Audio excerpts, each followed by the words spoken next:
Hey y'all, we're going to talk a little bit about the blood-brain barrier, or what makes blood supply to the brain so different and so unique than blood supply to other working tissues in our body.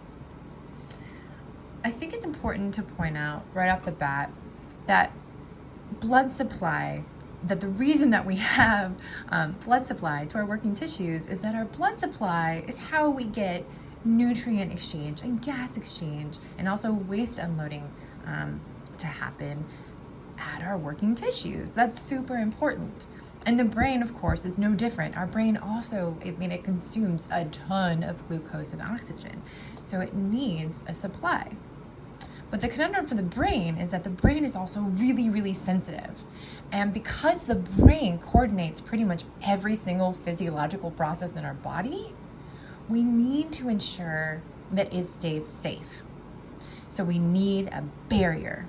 We need a barrier to make sure that things like toxins and things like viruses and also blood don't get onto our nervous tissue.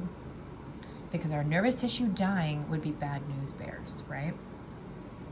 So our blood-brain barrier in part functions as a way to keep out those bad things, right?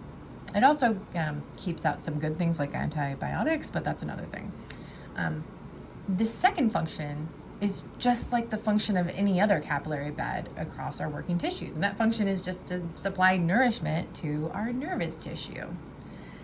So I thought we could first maybe look at where exactly the blood supply is happening in the brain. I know this was confusing to me at first when I was looking at, just an overall picture. But this is zooming in on our brain. This is the cerebral cortex. And here are our blood vessels, right? Our blood vessels